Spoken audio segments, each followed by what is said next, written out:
everybody look at Jerry Collins. How you doing, Brandy?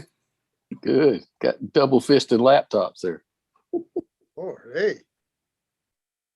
All right, Andrea, we are live. Okay. Good afternoon, everyone. As you know, this is the second meeting that we're holding in this year for the Authorized Practice Committee. And just a thought that I had, now that we're mastering Zoom, we're at the same time hoping to go into in-person meetings in July. I don't know if you guys have heard that, but I'm definitely looking forward to seeing everybody in person, even though I feel like we're doing pretty well with Zoom. And the one thing good about Zoom is you don't have to wear a mask. All right, well, before we get started with our agenda, I have a couple housekeeping matters, starting with the ethics statement. As you know, it's your duty to avoid conflicts of interest and appearances of conflicts of interest in performing your duties as members of the Authorized Practice Committee of the North Carolina State Bar. And if there is any member of the committee that is aware of any personal conflicts or appearances of conflicts with respect to the matters before this committee today, now is the time to point that out. Does anybody feel like they want to recuse themselves or disclose any conflicts? Doesn't look like we have anybody, so that's good. That means we can move on. Just a reminder that we are live streaming now, and this is a public meeting. So starting with our agenda, first thing we have is to approve the minutes from last meeting. This time I would like to entertain a motion to approve the minutes for the January 2021 meeting. So moved. Second. Okay, just a minute. Let me just work real quickly on getting my volume better. So we have a motion from whom? I didn't. John Willardson. John. Okay, John, and we had a second. Roger Tripp. All right. I'm assuming we don't have any discussion, but if we do, now's the time to speak. Otherwise, we'll take a vote. Everybody should see a poll on their screen right now. You can click yes or no in your vote for the motion. Okay, it looks like we have 100% vote in favor of that, and that means we can move on. So the next item on the agenda is for Savannah Perry to give us an update on the prepaid legal service plans. Savannah? All right, thanks, Andrea. So I'll just go through the report that's in your materials. This quarter, we did not receive any new amendments for prepaid legal services plans. That's to be expected. If you'll recall, most of the amendments that we used to get were for new participating attorneys, and under the recently amended rules concerning prepaid legal services plans don't have to submit a new amendment each time they add a new participating attorney anymore. During the last quarter, we've received 4 proposed prepaid legal services plans. Those are still pending review. And during the last quarter, 1 proposed prepaid legal services plan resubmitted a registration statement during the 4th quarter of 2020. That has been considered, and it was not accepted for registration. As described on the memo in your materials, we have 1 action item for prepaid legal services plans today. Plans must annually file a registration renewal form and pay an annual registration fee. 1 plan, its law plan, file number 02PP12, failed to do this. The plan owner submitted a cover letter with their other registration materials indicating that this plan is no longer active in North Carolina. So I recommend that the AP committee request the council enter an order revoking the registration of law plan for failing to comply with these applicable rules. So move. Have a second? I'll second the motion. Does anybody want to discuss it? There being no discussion, let's go ahead and take a vote.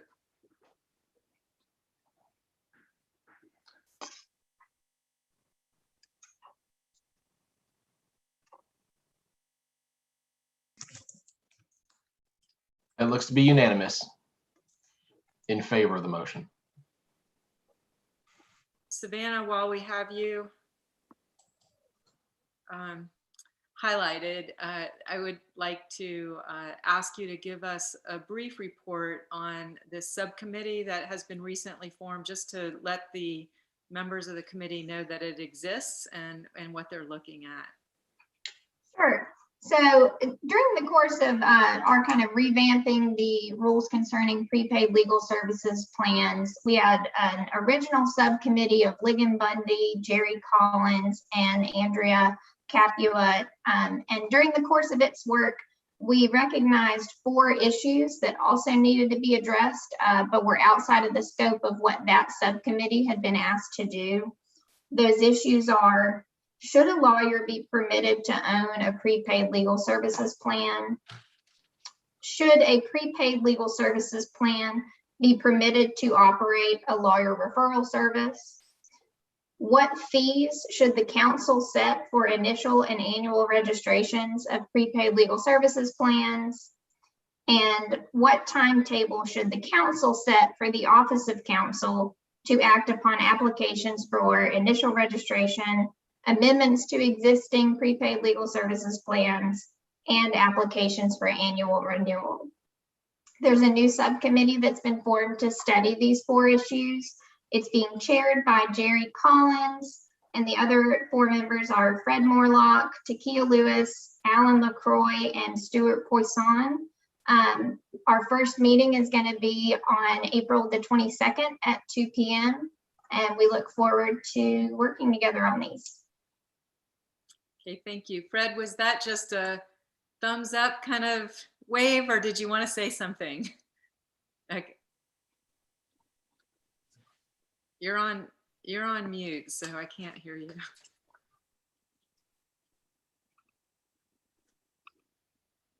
No. I'm just happy to be here and to be on that committee. Thank you. Okay, thanks. Thank you, Savannah.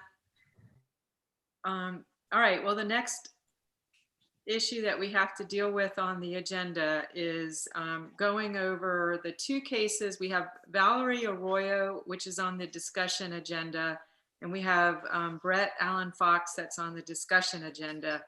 And if you want to pull anything from the consent agenda, now is the time to let me know. Before I ask, I just want to pull 2 that that I understand that are on the consent agenda that want to have an opportunity to speak. One is number 5, Karen Carter. She's here, she's in the waiting room and wants to speak on her behalf. And I believe Benjamin Whitehouse, who is number 10, will pull that to give his attorney, Tricia Shields, who I think is with us now, an opportunity to say something as well. Does anybody want to pull anything else on the consent agenda? Warren? I'd like to pull number 6, Tracy Tier. Okay. So pulled. Does anybody else have anything they want to pull from the consent agenda? No? Okay. All right. So moving to the discussions, I'm going to take them out of order, and I want to start with Karen Carter. Brian, if we can let her in at this time. Will do.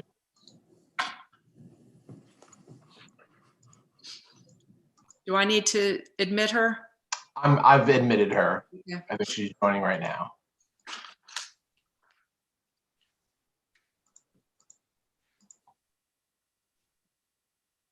Hello, Ms. Carter. Hi, Ms. Carter, can you unmute yourself? Just want to make sure that you can hear us and we can hear you.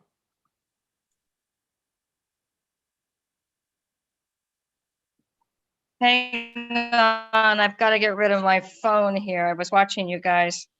Sometimes, bear with me. I can just print it out. I believe we're ready to go. All right, Hello. thank you, Ms. Carter. Ms. Carter, I guess if you've been listening, you know I'm the chair, Andrea Capua, and I understand you want to speak on your behalf today. You're the first person that I do. we're having speak today, and I just wanted to go over a few ground rules on how the committee approaches, you know, speaking on your behalf or having an attorney speak on your behalf. I realize you're an attorney, so you'll understand and appreciate that we only have an hour delegated for this meeting. So we do ask that you keep your comments to 5 minutes and no more. If you reach the 5-minute mark, I may give you a gentle nudge that, you know, that you need to wrap it up. We also ask that you just keep your comments that are and that are directed to the committee, specifically related to what is before the committee. All right. Do you have any questions about that? Certainly, I can appreciate. No, I do not. Okay. All right. That being the case, go ahead and let us know what you would like us to consider when we make a decision today. I don't really have been given any underlying documents. I think I know what the allegations are. That I, you know, where I'm from, we don't have a notice or a consent kind of thing. And from what I can understand, they're attempting to give me notice that I have acted unprofessionally. Is that a fair statement? Who are you directing that question to? I can direct it to you as the chair. So your question is whether or not we have documented that we have sent you notice of this? Let me direct it to David Johnson. Can you see me, David? I can. Okay, David. You and I've gone around a little bit on the email about whether or not you've been referring to some stolen documents. Isn't that correct? You've made some statements to that effect, yes. Okay, then I'm just going to start over how I see this case. The original complaint came from, it's hard to say what the original one, but it ended up being from a criminal who has been stalking me and who has threatened me online and who I turned in and has been convicted. And I don't know him. I have no personal knowledge of her other than I saw him in court. That criminal took my medical records from this place of employment, which was my eye doctor, which is a place where they have glasses and optometry. It's a bizarre case. I don't like to engage completely in everything he said to me, but basically he didn't like the fact I was making a complaint about my glasses not being right. And well, I'm just going to say it. And so he called me a stupid bitch. I hung up on him. He called me back and called me an arrogant cunt. And that, what else was it? Oh, that he was going to be outside and was coming in to hurt me. As the letter that you have referred to, I made a complaint I called the sheriff's office. I went through all the proper steps, etc. I think there's some in that letter. I think you're saying is that is evidence that I'm trying to practice without a license here, or I'm not identifying myself as an out-of-state attorney. If it's the letter I think it is, then the way I do my letterhead is I put Iowa on the right-hand side. And that letterhead clearly has Iowa on it. I've never held myself out as a North Carolina attorney. I have had property for 30 years here. In Iowa, we are allowed to practice remotely. However, on our letterhead and at all times, we need to identify where we are. And I can see your point. If I had left that blank, that would be misleading. But my jurisdiction is always declared. I have no intention of practicing in North Carolina, and I resist all attempts to someone to say that. The second document I think you've referred to is my request for my optometry records. I asked that they be sent, I identified myself as an attorney, and they be sent to my eye doctor. This is to Walmart. And that I wanted them to send them to my law office, which is my fax, which has been my fax at the law office of Karen Carter for I don't even know how long, which is how they arrive, by fax. I might have made an error by sending them to my law office, but that's what my fax says. Now, these documents were illegally obtained. One of my questions here, and I don't want to run out of time, so maybe I better speed it up. But is this how you get evidence on somebody, by accepting documents from a criminal who indeed turned them over to Robert Morse, who indeed turned them over to you? That's a fact. I say you don't have any business what I do with my doctors. I've not held this out to others. I suggest that this is HIPAA protected. And in fact, the second document that you, I think, are purporting to say that I've done something that needs to be corrected is the fax to Walmart, to my previous. I argue to you, or I put to you, all of you, that this is not appropriate, the kind of intervention that the state has in me being in North Carolina. Secondly, I bring your attention to, and this is all, and I admit this is all new territory with the pandemic. I get that. And I have submitted the ABA opinion of 495. And I submit to you that I'm in compliance with that. I submit that I'm definitely in compliance, and that you have no business to manage my law practice. Now, I don't want to have a quarrel with you. I think you do have business if I am holding myself out as a North Carolina lawyer. Absolutely. You've got jurisdiction of me, but I haven't done that. I haven't done that. And in the 30 years I've been here, I have never done that. I have no desire. Iowa and North Carolina, we have reciprocity. If I wanted to be a North Carolina attorney, I would motion in. All of 2019, I practiced law from a different country. The only reason I'm in North Carolina right now on any extended basis is because I came back from that country with a whopping case of COVID. I sometimes come to my little horse farm. If I may, because we are kind of going over the 5-minute limit request. Thank you. I shouldn't have. But let me do this. Let me just reach out to the committee and ask them if they have any questions of you that might help them make their decision. Does anybody have any questions of Ms. Carter while she's here?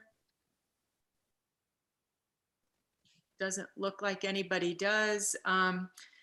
So you're welcome to stay, online, but we're going to go ahead and just talk about your case and make a decision.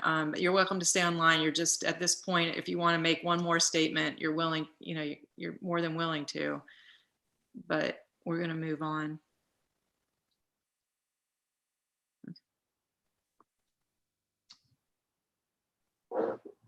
She's muted herself. Okay. All right. So does anybody have any questions of David at this point? I'd like to ask a question. Okay, go ahead. Two, we know she has a place in North Carolina. Does she in fact live in North Carolina? Or is this just a vacation or a temporary place that she has, which would make some difference? Secondly, I noticed there's some concern about the use of the term esquire, which is often conflated with attorneys, but it is not synonymous with attorneys, and it is used in other areas as well. And I don't see that as a problem. I know it's been come up in unauthorized practice questions a couple of times already before. And I haven't seen it in the statutes or anywhere else. So I don't know that that's a basis for any action. Well, Joe, there is a case, the case of the State Bar versus Don Ely, that said that use of Esquire by an attorney implies that they are an attorney. And so, and the problem here was she used it on letterhead to make it look like she was an attorney. The only thing she put on the letter was not Iowa. She put in parentheses to the right side the abbreviation for Iowa, IA. No context, nothing that said licensed only in Iowa, nothing like that. It was just the state abbreviation off to the right side. So that's the problem with the holding out on that particular letter. And it was addressed to a North Carolina party. That's the problem. It was addressed to a North Carolina party. The other letter, she said she was an attorney at law and she wanted the medical records delivered to her law office with a North Carolina address. Again, there was no context. Nothing to disclaim that she was only licensed in Iowa, again, addressed to North Carolina recipients. That's the crux of the whole problem here. And that's the issue before the committee. Thank you. Does anybody else have a question for David? Tom Anglem, then Clark. Okay, Tom? David, chronologically, what came first? The facts were the phrase attorney at law and the request for medical records, or the subsequent letter, because they're both dated the same day, December the 2nd, 2020. One is to the Walmart Vision Center, aka Risk Optometric, and then the second is where she refers to herself as Esquire, was on the same day. Do we know chronologically what took place? I would assume that the fax took place first, since it was actually faxed on that day at 9:48 a.m. I do not know. I would assume like you, but I'm sure Ms. Carter could answer that question. May I speak? Go ahead. Can you hear me? We can. What the problem, it's when you have a criminal disseminating your records and your correspondence to your doctor, they don't give you the whole figure. There was a letter ahead of that saying, what should I do? That correspondence and a telephone call with Walmart, who said they said, this is what we want you to say, and this is the form.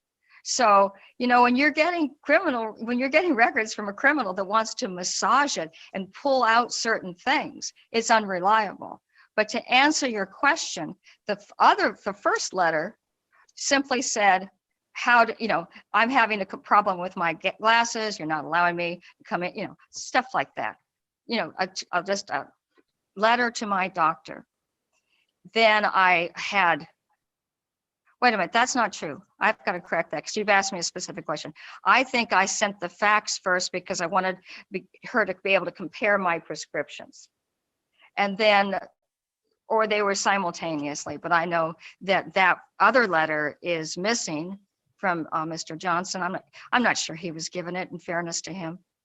And these are obviously letters that the criminal and the person he was associating with, they had a self-interest in this. No way was I trying to be in North Carolina. I can stand on my own 2 feet anywhere. Thank you. Thank you. Any other questions? I think Clark had a question of David, or Clark, you wanted to say something. Yeah, I had a question of to David. As I understand it, the request that she was making, I understand it albeit on the letterhead that's been referred to, was information that she could have gotten without being an attorney, and just asking that she get her own medical records and that her own medical records be forwarded to another physician or another care provider. Is that correct? To the best of my knowledge, there was no reason for her to hold herself out as an attorney at law.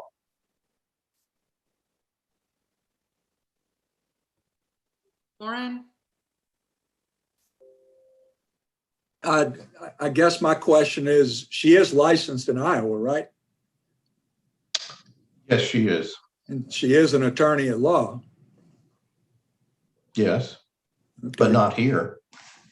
No, I understand that, but she was also just representing herself in this situation, right? Well, we've had situations like that before with out-of-state attorneys who've held themselves out as attorneys at law, trying to represent themselves, and it is a form of misleading statement if you don't qualify that. I guess I just don't asking for my medical records, which doesn't require an attorney at law, and saying that I'm an attorney at law doesn't mean I'm holding myself out as practicing law in North Carolina. I guess that's all my question. All right, does anybody else want to ask any questions of David, or do we want to entertain any motions at this time? Warren? Yeah, I've got a question. Okay. Is it relevant that she's not saying that she's going to do anything or threatening to take any action? In other words, it's just stating that she's an attorney, but there's no threat or implied threat to take any kind of action based on that. Well, this is strictly a holding out question. The statute prohibits anybody who's not a licensed North Carolina attorney from holding out as an attorney in North Carolina.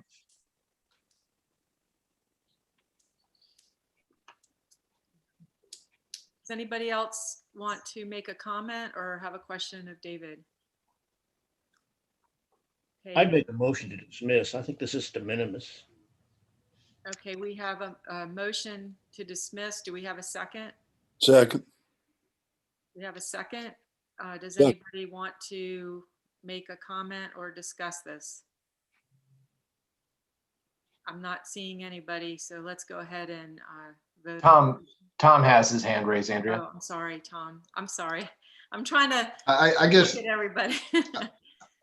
no, that's fine. Thank you. I guess I agree with the motion. I'm agreed, but she has to recognize that the confluence of the circumstances that she found herself in under these circumstances, she has to be cautionary when she's using this language on letterhead that shows North Carolina, even though she never said, I'm representing myself as a lawyer in North Carolina. She has to realize that confluence of those circumstances is really what led to this going forward. And I would hope that she, I guess I'm an old dog, but I'm not so old I can't learn a new trick or two. So that's all I got to say. May I respond? I'm sorry, we're in the middle of trying to vote. So we've got a motion on the floor to dismiss. Does anybody in the committee want to say something at this point? Dave Neal has his hand raised. Okay, Dave? Thank you, Madam Chair. Reading the record in its entirety, it is difficult to draw any other conclusion than the individual was seeking to gain something in her action by using her credentials as a lawyer. There aren't any other reasonable inferences that I'm able to make from that. It would appear that she hoped by using as much legal language as she could and holding herself out as a lawyer, she could leverage the system in North Carolina. And I'll be voting against this motion. I don't see anybody else. Brian, do you? No other hands are raised. Excuse me? I don't see any other hands raised. Okay, so let's go ahead and take a vote on the motion.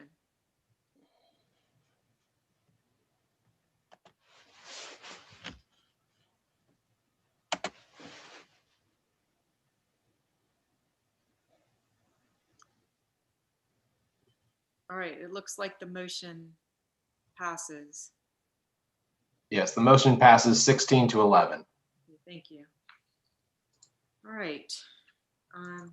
Thank you, Ms. Carter. May I say one thing? I know you have to hurry. Thank you. I'm sorry. I will never be here again. All right. The next matter that I'd like to take up is the one of Benjamin Whitehouse. Tricia Shields, I believe, is representing him, and she's here to speak on his behalf. I certainly am, and thank you so much. I am very pleased to be here with this very august group this afternoon. And I'd like to start by thanking Mr. Johnson for his patience with me and my myriad of questions in this process. I think this is the first time I've appeared in front of this committee. I'm here today to speak on behalf of Ben Whitehouse, my client, a very excellent attorney that has a very interesting and unique kind of practice. He is licensed in Tennessee. His comedy application is pending here in North Carolina. I also want to make it clear to everyone, the law firm he works with, Butler Snow, has straightened out its issue with having failed to register as an interstate law firm. So that's been taken care of. I'm going to talk briefly about Ben's practice. I've got it in my letter, but his practice focuses on what's called captive insurance. This is a very specialized kind of insurance. And his client in this situation, and I'll shorten its name to American Transportation, is a risk retention group. And so that's a small subset of a unique subset of insurance companies. These kinds of insurers register in one state and by virtue of federal law get to issue policies in any state in the country. They're very unique. They usually do not have employees. They provide their services through contracts with contractors across the country. That's how they do their day-to-day operations. They have no brick and mortar offices. The laws and regulations that apply to these, as I understand it, are identical in every state. Now, by way of background, Ben joined the law firm of Butler Snow in 2019. This was his first foray into private practice. Prior to that, he was the assistant general counsel for the Tennessee Department of Insurance, and he was the primary regulator for captive insurance companies in Tennessee. His North Carolina counterpart is Denise Stanford, who some of you may know. Ben knows this industry very well. It's set out on his CV. He is currently the chair of the Captive Insurance Committee for the Business Law section of the American Bar Association. Now, North Carolina and Tennessee have things in common. Both of them aggressively market getting insurance companies to register here, and they have reputations for friendly, easy to work with regulators. Another thing that they have in common is the way that they interact with the insurance companies. Now, I've talked to the people at the department and their lawyer, and they interact with any representative that the agency, that the insurance company wants to bring to the department. They can be a lawyer or not a lawyer. They can be licensed here or not licensed here, unless, of course, it gets to the point of having a contested case hearing. At that point, you have to have licensed attorneys that are admitted pro hac vice, but prior to that time, they meet with anybody. Now, in the fall of 2019, American Transportation found itself in trouble. It was writing premiums greatly in excess of what had been authorized here in North Carolina. And in fact, by the end of 2019, they couldn't write any more business. They hired a couple of consultants from South Carolina, and one of them knew Ben because of the work that he does and approached him about working with American Transportation. And he agreed to do that. And I apologize for a typographical error in my letter. Their relationship began in February of 2020, not 2019. I've got that one place incorrect in my letter. But at that time, the issue that American Transportation was facing was dealing with the Department of Insurance and trying to reach some resolution of their issues. Now, they fully anticipated that they might not be able to reach resolution of those issues and that a contested case proceeding may commence later. And that was really the expectation at the time. Now, Ben checked our statutes and knew that if and when there was a contested case proceeding, that he would need to get admitted pro hac vice and have a North Carolina lawyer supervise his work on that. But it never got to that point. What he did was meet with the Department of Insurance, along with his client and his client's representatives. And this is, and I said this out in the letter, this is specifically allowed under Rule 5.5, subsection C1, particularly as interpreted in comment 5, that allows out-of-state attorneys to work with state regulators and agencies if that's consistent with their informal practice, which is the case here. And it's permitted here. And as I've said, I've confirmed that with the folks at the agency. Now, at the time he entered into his relationship, they anticipated that there could be other issues that would come up from time to time.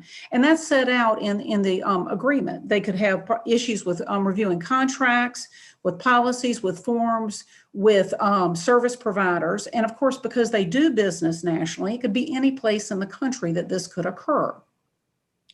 And that's what they anticipated may well be the problem. Now, Ben tells me that sort of thing couldn't be more than a few hours a year. It's a very rare kind of occurrence.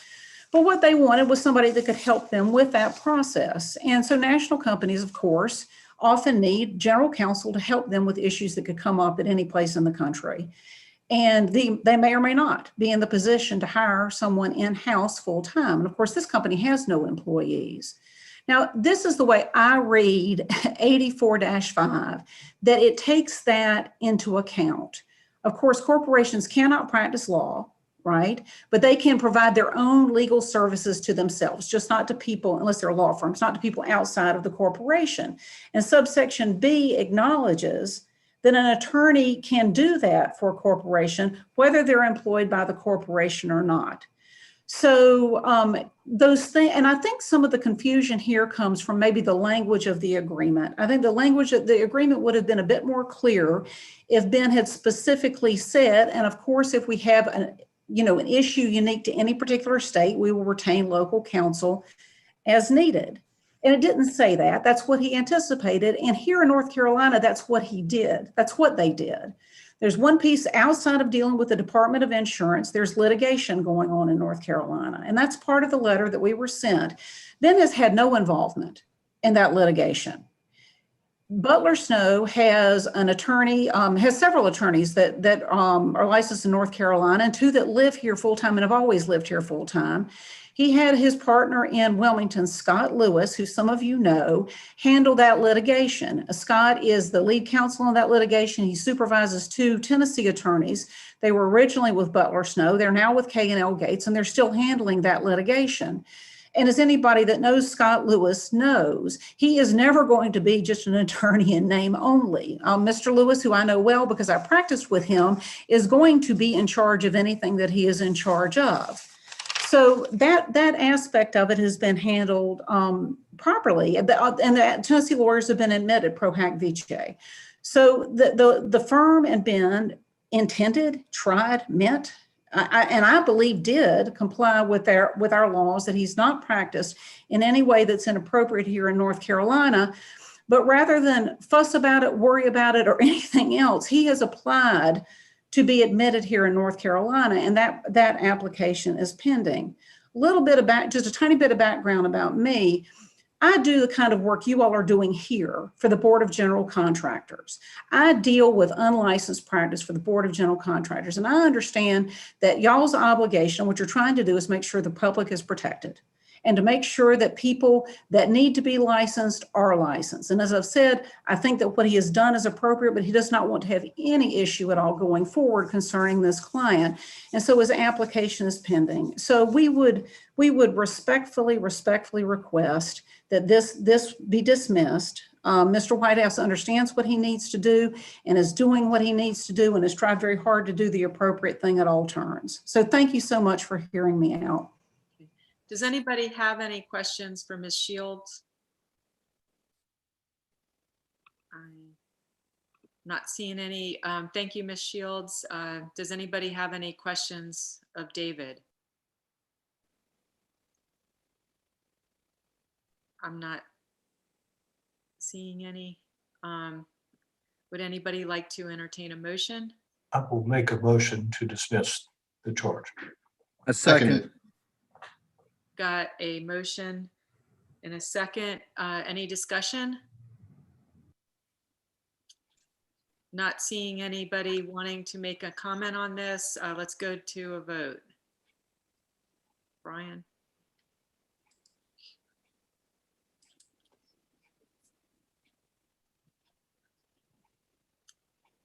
Okay, it looks like the motion passes. Thank you. That's right. 28-2. Thank you. Thank you. Thank you very much. Okay, going to number 2, we have Valerie Arroyo. And if you remember, this was on the agenda last meeting, and we continued it because we were concerned that she didn't get the notice that she was able to appear by Zoom, and she did not appear. So we just wanted to give her one more chance. And Brian or David, can you confirm? I don't believe that she is appearing today either. Is that correct? I don't see her in the waiting room. Okay. So that being the case, does anybody have any questions of David regarding this matter?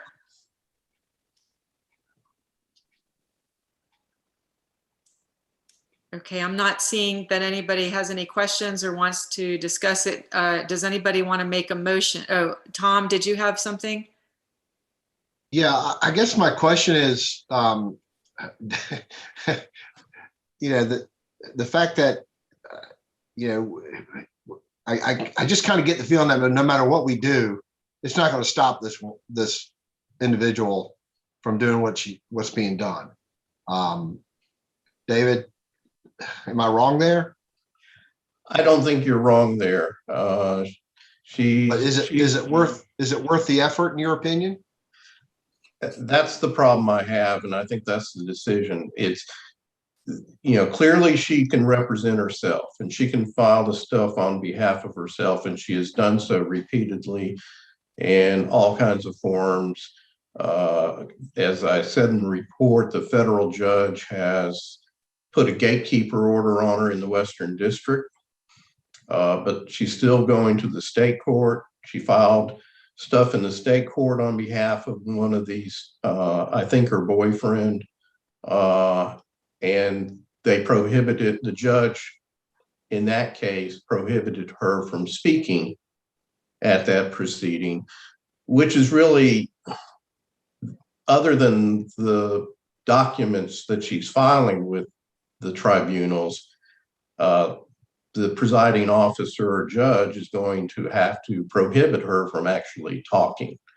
I think it's going to be very difficult. We can get an injunction against her, and I think we can get an injunction easily, but she's going to fight it all the way. She's already shown that she's willing to file all the way up to the Supreme Court. And the question is it worth our resources to pursue this, knowing that it's going to be a continuous battle? Okay, thank you. David, I have a question. Would it make any difference if we got into her pocketbook from the standpoint of 6-21.5, I think it's the statute, non-justiciable litigation, and the court assessed legal fees and costs? I don't know if that would be a deterrent or not to her frivolous efforts, but sometimes getting in someone's pocketbook will have a beneficial effect. Well, I'm not sure about the attorney's fee statute as it might apply to a state bar attorney as opposed to a private practice attorney, but I think certainly we could explore Rule 11 if the appropriate situation arose. Walter and then Judge Bell. Yeah, David, my question is there harm to the innocent public? Is she not purporting to represent people and she's not competent to do that? And if that's so, isn't that exactly what we're supposed to be doing to try to stop that, even though we may know it's a fight? I think that's, yes, I think that's correct. I think our obligation is to try to protect the public. Situation here, of course, is the public consists of a friend and her boyfriend. Judge Bell? I was going to just say, I don't think we should not act because we don't think she's going to make it easy. I think somebody very flagrantly is violating the rules and the law. I think sometimes we have to take the hard fights. I believe we should move forward with seeking injunctive relief. And at the appropriate time, when I'm not trying to cut off discussion, but when we're ready for that motion, I make that motion. Does anybody else have a comment or a question? I'm not seeing any. Would anybody like to make a motion at this time? I'll second Judge Bell's motion. It's already been made. Okay, so I'm assuming, Judge Bell, you're okay with us officially accepting that as a motion, that comment? Yes, please. Okay. We've got a second. Any more discussion? All right, Brian.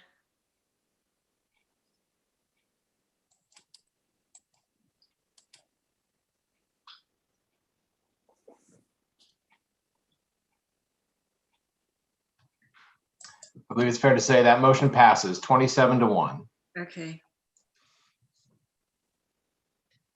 And just to be clear, so is the motion to for allowing staff to take legal action to like injunctive relief Yes, and file that a is lawsuit? exactly the motion. Okay, Yes. I just wanted to make that clear on the record. Okay, thank you. And that's technically a motion to ask the executive committee for permission to file a lawsuit for injunctive relief. All right, then it's a motion to ask the executive committee for permission to file injunctive relief. Second that. All right. Do we need to amend the motion or are we good? I think we're good. Okay. I thought that's what I heard the judge say. Okay. All right, thank you. So moving on, we've got Brett Allen Fox, that's number 3 on the agenda. Does anybody have any questions for David, or does anybody want to make any comments regarding this matter?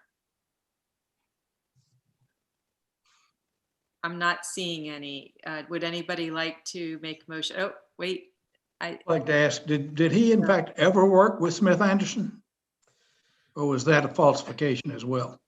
As best I can determine at this point, he may have done contract review through a temp agency for Smith Anderson, but was not ever actually employed. Thank you. Secondly, I'm not fully aware of this, but would this not be a case for reference to the LAP program in some depth, if you will, without making comments about the condition of the individual? Well, he's not a licensed attorney, so I don't think our LAP program he could avail himself of our LAP program. But it does provide for students as well, and he was at least one of those at one time. So he might be considered a continuing in that case. I don't know, but obviously to me, he needs help. Yeah. Yeah, I'm not sure on that point. I know Tom had asked about a false pretense charge potential. I'd have to leave that to a DA to evaluate. I do know that the last position he sought did not require that he be a lawyer, but he held himself out as a lawyer to them, and that was a preferred status that they were seeking. Tom, you had a question? Oh, I'm Yeah, sorry. I guess that Joe, did you have anything else before we move on to Tom? Did you have any other questions? No. Okay, Tom?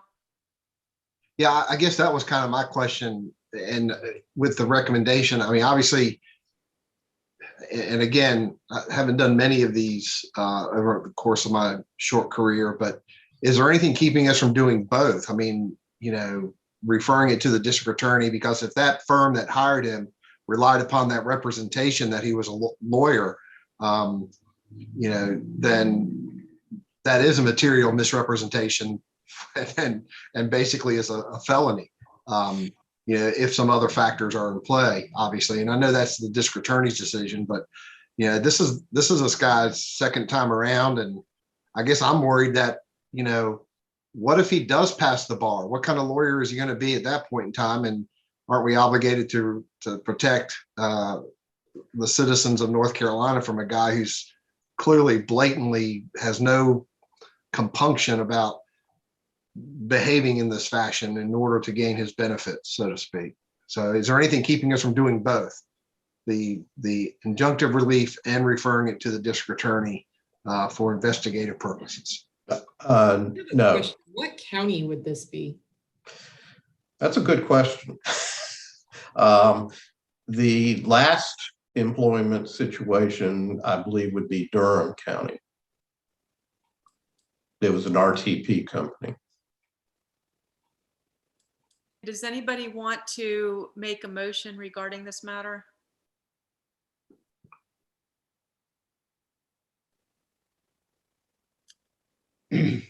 Yeah, I'll make a motion that I guess technically we need to forward it to the executive committee like we did the last time for the purposes of civil action or injunctive action, and then is coupled that with the referral to the district attorney for really any county in which he may have lived or the business exists within would be the proper venue for something like that if the DA wants to deal with it. I mean, I don't know if a DA would deal with it, but they certainly could make that determination.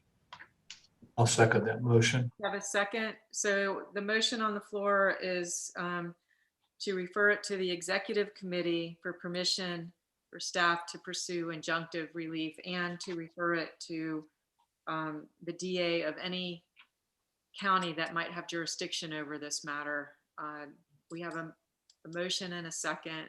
I have a question. Is there any way those could be two separate motions? Like, could one be in favor of injunctive relief, but not necessarily referring it through the criminal process?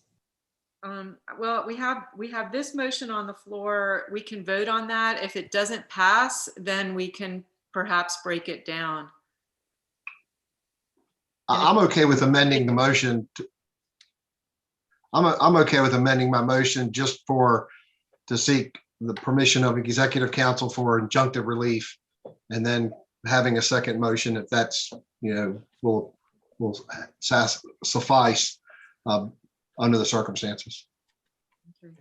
And I seconded the motion, and I would accept that, although I don't know that it's necessary. Okay, so we have a motion simply for going to executive committee for permission to seek injunctive relief. Anybody else have any comments? All right, none. No one having any comments. Brian, let's go ahead and take a vote.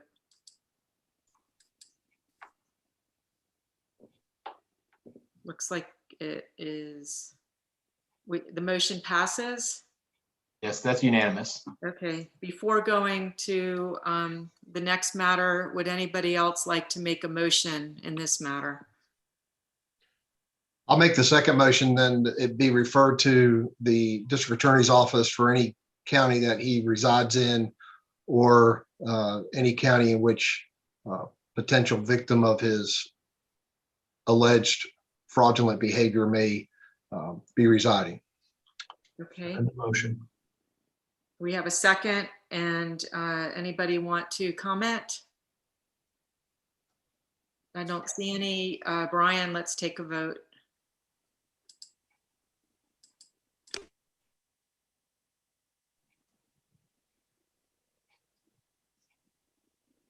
It looks like that motion passes. Yes, looks like it's 23-7. Okay. All right, the last matter that we have on the discussion agenda is Tracy Greer. That was pulled from the consent agenda. Warren, did you want to make any comments on that matter? I guess is it true, David, that that email is the sole grounds for this complaint that was filed against her? Yes. And is it, do you know whether the signature line there that is, was it automatically generated? I imagine that if I send an email from my desk to anybody on behalf of my son, who I'm sorry, I'm probably going to call him my client, even if he's living in another jurisdiction, and son, it's probably going to generate an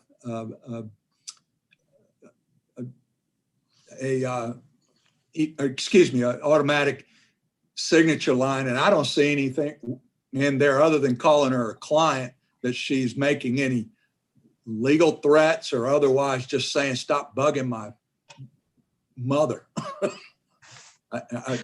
I wouldn't have any trouble with the signature line if she had identified herself as the mother and just said, if you need to deal with something, deal with me, I'm the owner of the house, whatever. Right. But when you go and say with my client, I think that's where I would draw the line. Yeah, I don't know. Okay. Does anybody else want to comment?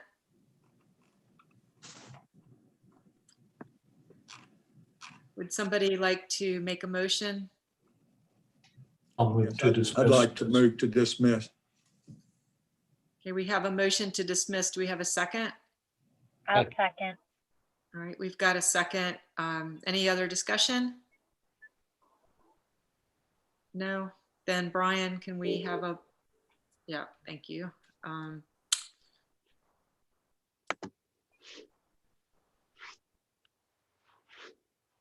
All right, it looks like the motion passes. Yes, 24-4 or 25-4 in favor. All right, it's 2:28. We have a couple more matters, but I think we can finish up pretty close to our 2:30 goal. Now that we've gotten through the discussion agenda, we've got the consent agenda, and as far as I know, nobody else wants to pull anything else. If that's the case, then I would entertain motions to accept the recommendations of staff as noted on the consent agenda. And So that moved, Madam Chair. Excuse me? Jay, Seconded. so moved. Okay, so we've Seconded. got a motion and a second to accept staff recommendations on the consent agenda. And for the record, that would be cases number 4, Scott Villarreal, 7, Timios, 8, Lyle Solomon, 9, Linda Powell, 11, Montserrat Mata, 12, Jason Eldrith, 13, Joaquin Giron, 14, Julieta Taylor, 15, Martha Morales, 16, Service Link, and 17, Lauren Allen. Does anybody have any comments at this point? There being none, then Brian, if we could go to vote on a motion to accept staff recommendations.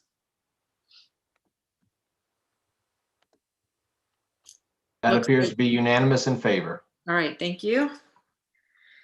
So last but not least, David was going to, or is going to, make a presentation on pending litigation, and I think we just have Tammy Alexander to address. Is that correct?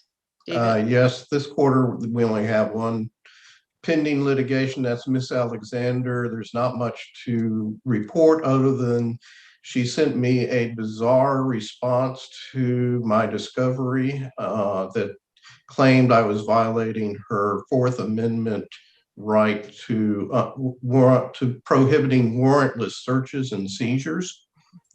And so in light of that, I will be proceeding to try to get a default judgment in the next quarter. Does anybody have any questions about this case? I don't see that anybody has any questions or comments, David, so There's no action item on that. I think we've concluded the agenda and we're done, except that we need a motion to adjourn. Would anybody like to make? Move to adjourn. Second. Okay. Andrea, can you stay on for just a second after we adjourn? Yeah, thank you. Thank you, everybody. We've gotten through this at 2:30.